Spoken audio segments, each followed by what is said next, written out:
Bonjour les amis, bienvenue sur la chaîne Eagle White Fishing 59. Et non, je ne suis pas au bord de l'eau aujourd'hui, je suis, vous voyez, derrière mon bureau. Alors, je vais vous demander pour cette vidéo basée sur le thème de la sensibilisation des milieux aquatiques qui a son importance, en particulier sur le comportement humain, un premier titre. L'état de conscience actuel. Bon, déjà, s'il vous plaît, de la liker, de la partager, et si vous le souhaitez, sur la chaîne, vous pouvez également vous abonner, c'est gratuit. Effectivement, cette vidéo a pour but sensibiliser, je l'espère, beaucoup de personnes qui pratiquent la pêche dans nombre de milieux aquatiques qui nous entourent, les rivières, les étangs, les lacs, et par le biais de celle-ci, mettre le doigt, vous allez voir, là où ça fait mal.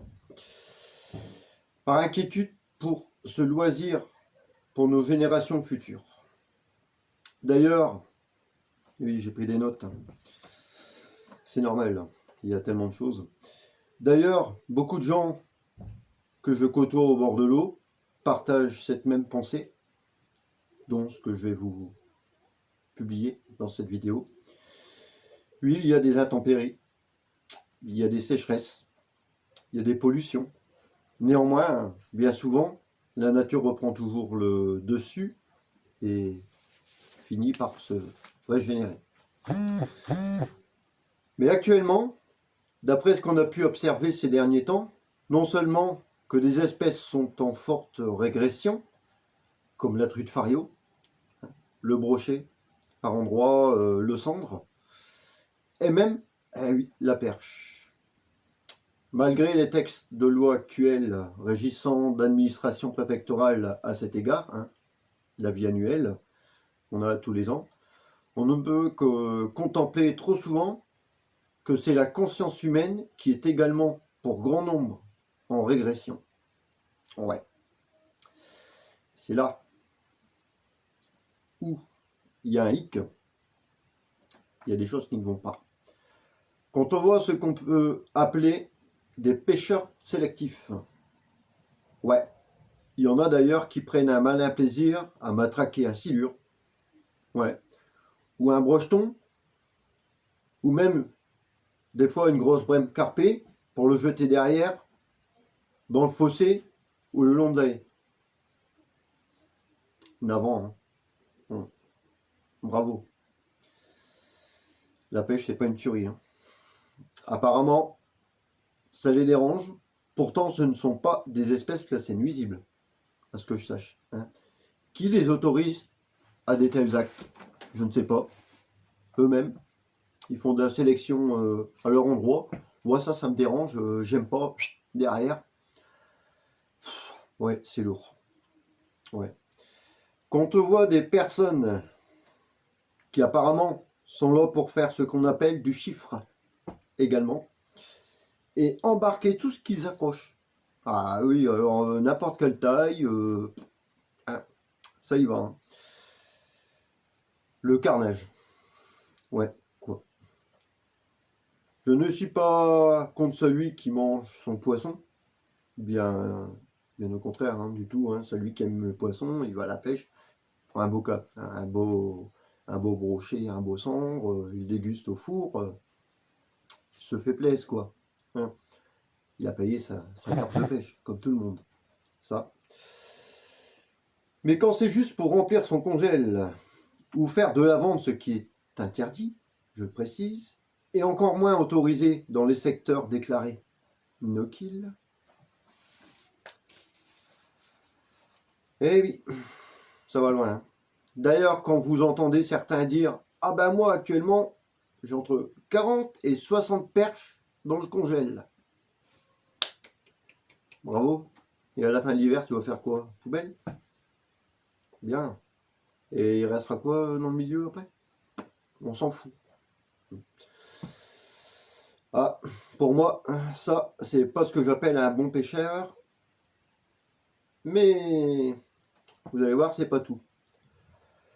Quand certains prennent du poisson comme des truitelles, les brochets ou le sand qui ne font pas la taille légale. Ah oui, et ça, on en contemple de plus en plus. Alors ça, pour moi, c'est désolant. Et dire que ces espèces ont du mal à se reproduire, ben forcément, même pas une fois. D'ailleurs, pour certains, ils sont liquidés dès le départ, ils sont encore brochetons, ou petits centres, des trucs 30, 40, 35 cm. Chouette, il y a la législation à côté. Et 1 plus 1 plus 1, à force, ben, ça disparaît. D'ailleurs, pour moi, cette taille minimale, comme pour le brochet, franchement, administrativement, je foutrais à 80. Ouais. Et avec des contrôles drastiques. Au moins, il se produirait sur au moins 2 à 3 fois dans sa vie. On aurait la repopulation. Et des interdictions de pêche prononcées pour des contrevenants de 5 ans. Ça serait bien. Tout comme les délits de routier du permis de conduire. Pourquoi pas? Peut-être que là, ça calmerait. Comprendrait peut-être. Voilà ce que j'avais envie de vous dire en termes de sensibilisation des milieux aquatiques, de vous transmettre aujourd'hui. Ah oui, c'est pas marrant de voir ça. On le voit, on le vit, on est au bord de l'eau, on aperçoit ça, on est effaré. Et oui, à mon avis, si ça continue dans cette trajectoire, on est sûr de battre le cormoran. Ouais, si on l'a pas déjà battu.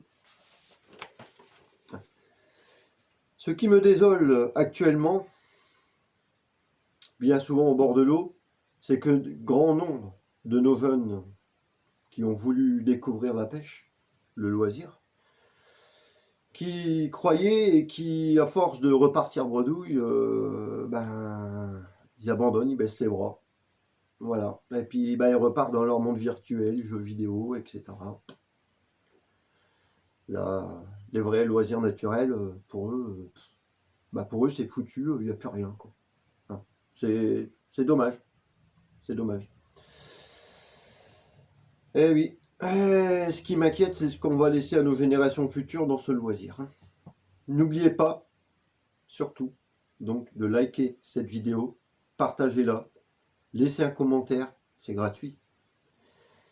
Et je suis sûr que dans ce domaine, pêcheurs de gardons, à la mouche, carpistes, carnassiers, on peut que partager la même opinion. On est tous d'accord, tous ensemble. En tous les cas, merci de m'avoir écouté. Je vous dis à bientôt, je pense, au bord de l'eau. Ciao les amis. Allez, salut, à bientôt.